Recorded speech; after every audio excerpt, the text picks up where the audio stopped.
At my daughter's birthday party, Mom handed her present to my sister's boy and said, "He's the one who deserves it."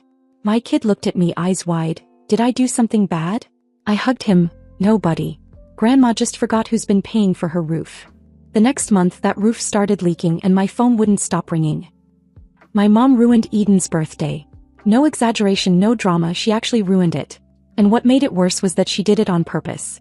But the part one didn't expect, not in a million years, was who finally snapped at her in front of everyone. It was Aunt Gloria, Mom's older sister.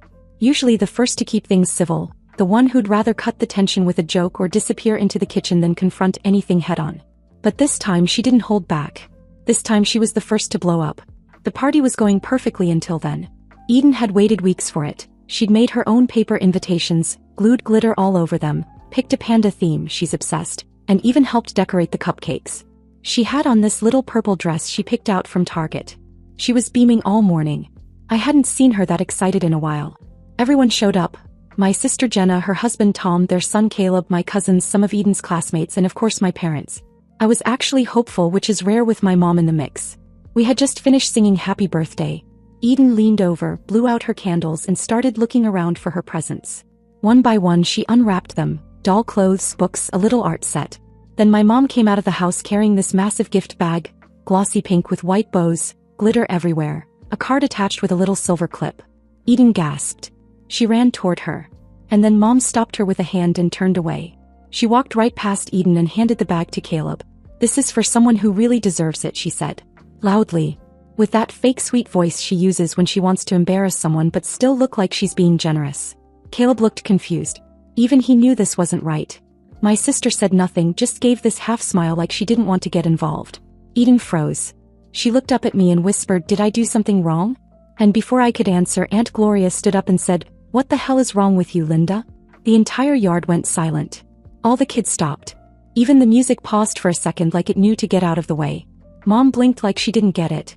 "What? It's just a gift. He's such a polite young man." Gloria wasn't having it. "You brought that big dramatic present to your granddaughter's party, waited until she was looking at you and then handed it to someone else. You humiliated that little girl. And you do it all the time." Mom started to say something but Gloria cut her off. "You treat Monica like she's a stranger. You've never liked her husband and you act like Eden's invisible. You think nobody notices?" Everyone was still. My dad suddenly found something very interesting in the cake tray. Jenna was staring at the grass.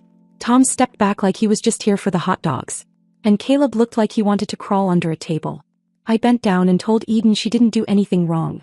I gave her a hug. Then I looked right at my mom and said, "Grandma just forgot who's been paying for her roof." I hadn't planned on saying it. But I didn't care anymore. I was done pretending. My parents live in a small ranch house about 30 minutes from us. 2 years ago when my dad lost his job they asked for help. I started covering their power and water. My husband never complained, not once. A few months ago the roof started leaking. They didn't ask outright but Mom kept bringing it up in conversations. How bad it was getting. How hard it would be to survive winter if something wasn't done. I told them I'd set aside $4,000 and could send it in October. They thanked me. Eden's party was in late September. I hadn't sent the money yet. After the party things got quiet between us. No thank you text. No call. Just silence. Then in mid-October the roof started leaking again. Badly. I know this because Mom called 4 times in one day. Then Dad. Then Jenna. Finally my dad left a voicemail. Said, "Hey Monica. We're having a bit of a situation here with the ceiling. It's dripping on the dresser and your mom's worried. Can we talk?" I didn't call back. Not to be petty.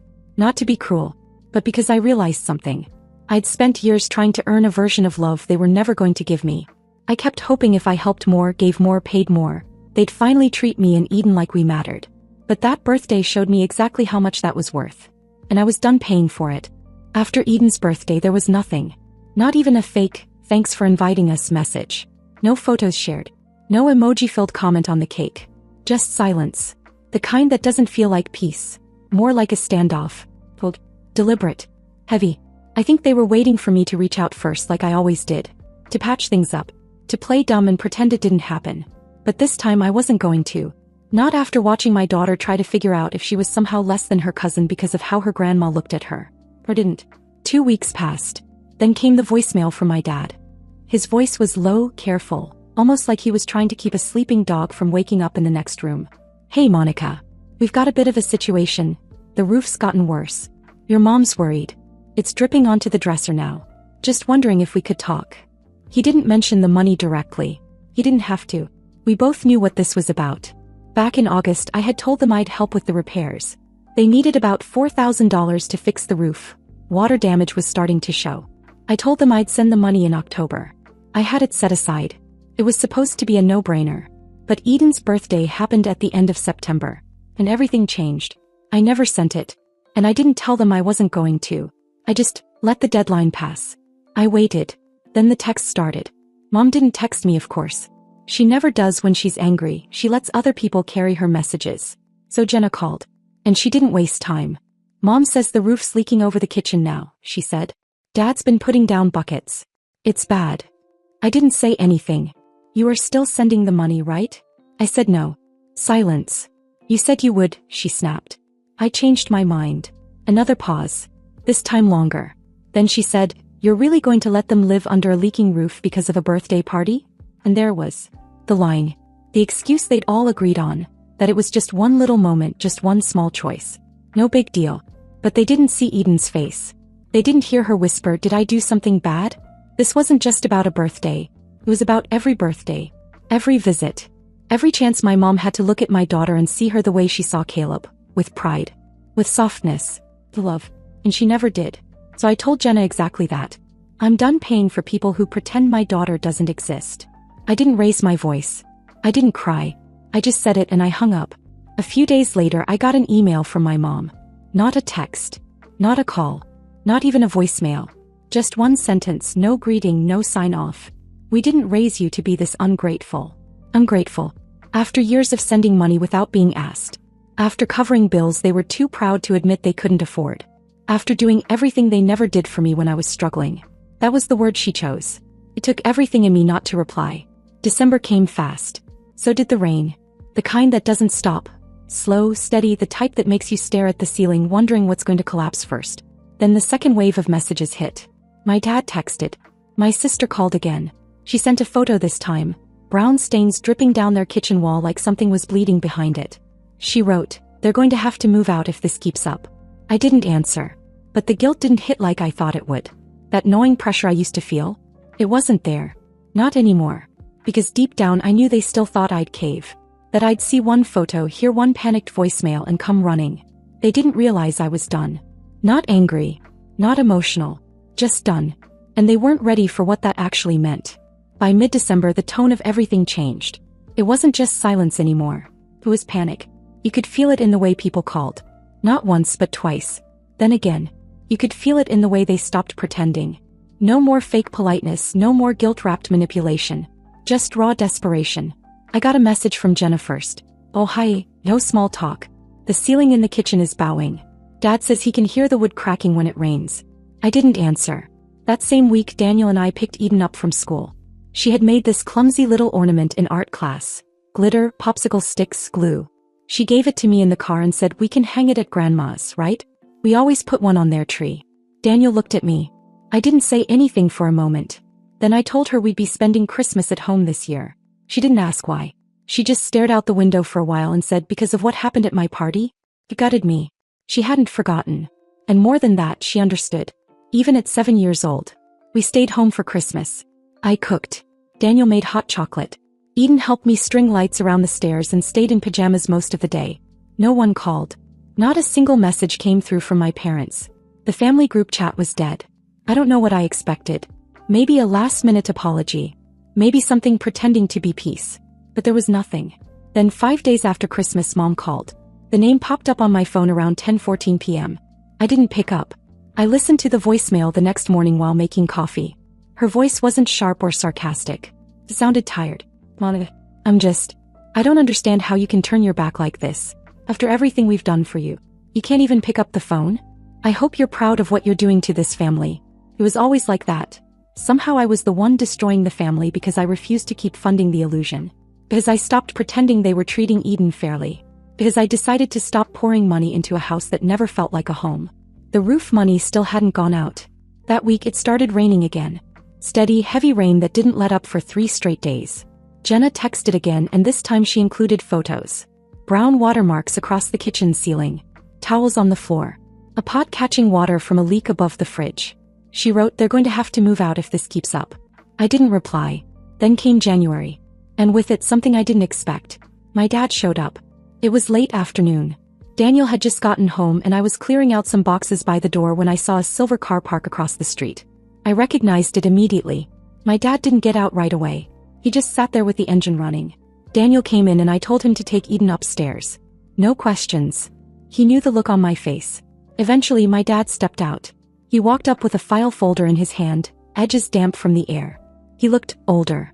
Like something had worn him down this time that even he couldn't brush off. He didn't ask to come inside. "I'm not here to argue," he said. I didn't answer. He opened the folder and held out 2 printed papers, roofing estimates. One for $6,800. Another just over $7,000. The paper was creased like it had been folded and unfolded too many times. "We're getting water in 2 bedrooms now. Can't keep putting towels down. I don't expect you to pay. I just thought you should see what it looks like when families stop talking." That last sentence sat there for a while. Neither of us moved. He was trying to say something more, I could feel it. But it didn't come out.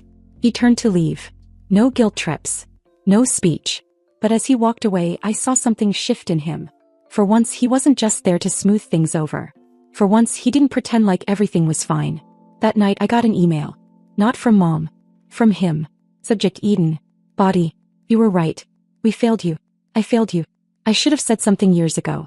I let your mother treat you and Eden like you didn't belong and I did nothing. I don't care about the roof anymore. I just don't want to lose my granddaughter." I read it twice. Not because I didn't believe it, but because I'd never seen him admit anything before. Maybe for the first time someone in that house finally heard me. I read his email 3 times. Not because I doubted his words, but because I'd never seen them before. Not from him. My father had always lived in the spaces between. He didn't yell. He didn't argue. He didn't protect. He just existed in the calm, like a man permanently waiting for the next storm to pass, never interfering, never choosing sides. Now he had chosen. And that, more than anything, shook me.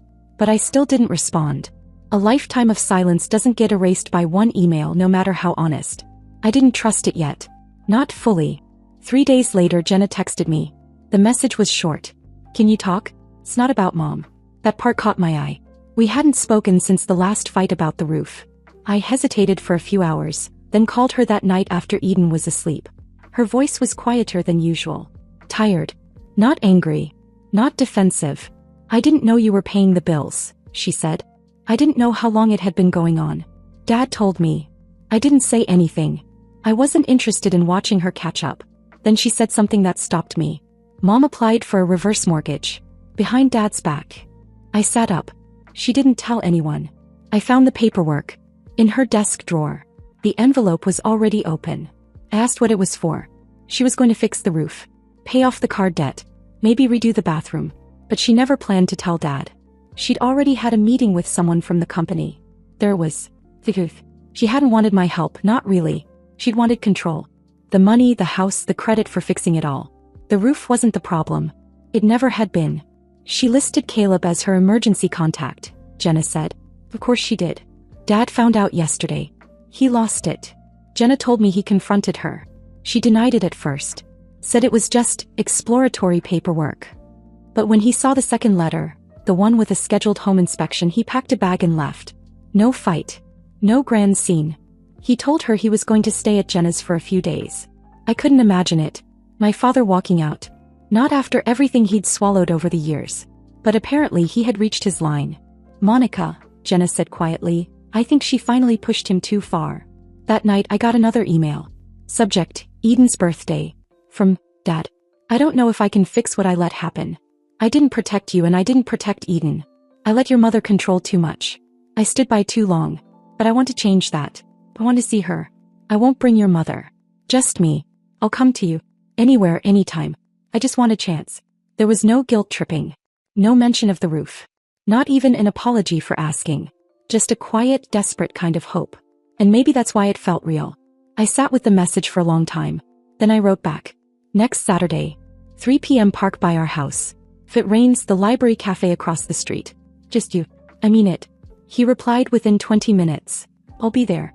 But that wasn't the end. The next morning I got a knock at the door. Not a call. Not a text. A knock. I looked through the peephole and felt my stomach tighten. It was my mother.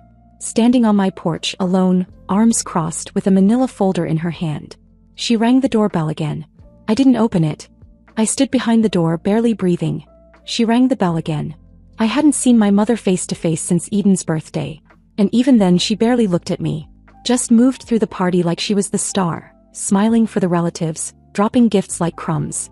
Now here she was, standing on my porch with her arms crossed, holding a manila folder like it was some kind of peace treaty. Or a weapon. She didn't knock a third time. He just stood there waiting. Like she expected the door to open automatically. Like she still believed she was entitled to entry. To my home, my life, everything. I didn't move. After a few minutes, she sighed loud enough for me to hear through the door, then placed the folder down on the welcome mat and walked off. I waited until her car pulled out of the driveway and turned the corner. Then I opened the door.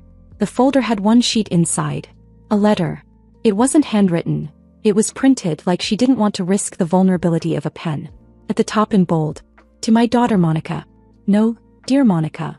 No warmth. Just that title. The letter started with the usual. I didn't raise you to act like this. A line she'd used so many times it could have been engraved on her tombstone. Then came the justification, the spin, how families fight, how I'd embarrassed her in front of everyone, how Eden's birthday wasn't the time for bitterness. Bitterness. She didn't mention the gift. Not once. She didn't say Eden's name. She only referred to Daniel as your husband, and wrote that she hoped I would eventually remember where you came from. That was the part that burned, because I knew exactly what she meant by that. Where I came from. What side of me she still pretended didn't belong. What half of Eden she refused to accept. At the bottom of the letter was a single sentence, underlined. I hope you're ready to explain to Eden why she doesn't have grandparents anymore. I folded the paper once and put it straight in the trash. The next day I told Daniel what happened. He didn't say much, just nodded. He knew better than to offer sympathy. I didn't want comfort. I wanted distance. Saturday came fast. Eden was at a friend's birthday party. An actual normal one where no one handed presents to the wrong kid. Daniel dropped her off and offered to stay away during the meeting. I told him to go to the coffee shop down the block and keep his phone on. At 3 p.m. I walked to the park. My dad was already there, sitting on a bench, hands resting on his knees like he wasn't sure whether to get up or stay still. When I sat down next to him he didn't speak for a full minute. Just nodded once. Then he pulled something from his coat pocket. A folded envelope. He handed it to me without saying anything. Inside was a photo, Eden from her 3rd birthday, the one we did at their house. She was sitting in the backyard in a red dress holding a cupcake looking up at him. He'd been the one to take the photo. I didn't even know he'd kept it. I kept that one in my desk at work, he said. I used to look at it every day. I haven't had it out since I retired. Thought it was time. We sat there for a while not talking, just breathing the same air, watching kids play on the jungle gym across the grass. Then he said, I'm going to stay out of the house until your mother decides what she wants more, her ego or her family. That was the first time I realized he meant it. That this wasn't temporary. I'm not asking you to forgive her, he added. But I am asking if I can be in Eden's life. However much you'll let me. I didn't answer right away. But I didn't say no. And that was enough for him. Before we left, he handed me a second envelope. This one heavier. I looked inside, $2,000 in cash. What is this? It's what I could get together, he said. For the roof. You were right not to send the money. I want you to know I finally understand. I tried to give it back. He shook his head. You already paid enough. That night I told Eden we might be seeing Grandpa again soon. She smiled and asked if he'd bring snacks like last time. I said maybe. But I didn't mention Grandma. And she didn't ask. It had been 2 weeks since I met my dad at the park. Since then he'd called twice. Once to ask how Eden was doing and once to ask if he could drop off a birthday card for her, even though her birthday had long passed. I told him he could mail it. He didn't argue. My mother hadn't tried again. No more visits, no more emails, no more letters dropped on the porch. And honestly I was fine with that. For once she was the one sitting in silence while everyone else moved on. Then on a rainy Thursday afternoon, something unexpected happened. My phone rang. It was my dad. But the voice on the other end wasn't his. It was my mother. I nearly hung up out of reflex. But she didn't sound like herself. Not smug. Not sharp. She sounded like someone who hadn't slept in days. Monica, before you hang up, just let me say one thing. I didn't speak. I can't keep living like this. I haven't spoken to your father in almost a month. He won't come home. Jenna barely calls. I can't fix everything I've done, but I'd like to try. I want to see Eden. She paused. I waited. I miss her. It was the first time I'd heard her say anything about missing someone other than herself. I don't expect forgiveness, she added. But your father said something. He said you weren't asking for an apology, you were asking to be treated like a mother. Like a daughter. I didn't get it. But I think I do now. I asked her why she was calling from his phone. She said hers had been turned off. Couldn't pay the bill. She'd been staying at a friend's place for a week and didn't want Jenna to know. My dad had come by the house earlier to check on it and left his phone charging. She used it. She was crying by the end quietly. Not dramatically. Just quietly. I told her I'd think about it. She didn't beg. The next day Eden got a package in the mail. No name on the outside, just for Eden. Inside was a panda plush, a hand-drawn card with glitter glue around the edges, and a note that simply said, I'm sorry. I love you. If your mom lets me, I'd like to see you again. Love, Grandma. Eden looked up at me when she opened it. Can I see her if you come too? She asked. I nodded. That weekend we met at a coffee shop halfway between my house and Jenna's. Daniel came too. He didn't sit with us, just stayed nearby watching. My mother looked small in person. Tired. But for the first time in my life she didn't speak first. Eden did. She told her about school. About her art project. About the new panda toy and how it smelled like Grandma's perfume. My mom just listened. No interruptions. No corrections. No fake smiles. At the end of the hour she didn't ask for more. He just thanked me. Later that night my dad called again. She's finally listening, he said. I think she's afraid. Not of being alone. But of being forgotten. I told him I hadn't decided yet what kind of relationship I wanted with her. Or if I wanted one at all. He said, that's okay. She has to earn it now. And he was right. This wasn't a fairy tale ending. No tearful hugs. No dramatic reunions. But it was something better. It was the first time I realized I wasn't chasing them anymore. They were coming to me. And for the first time they knew the difference.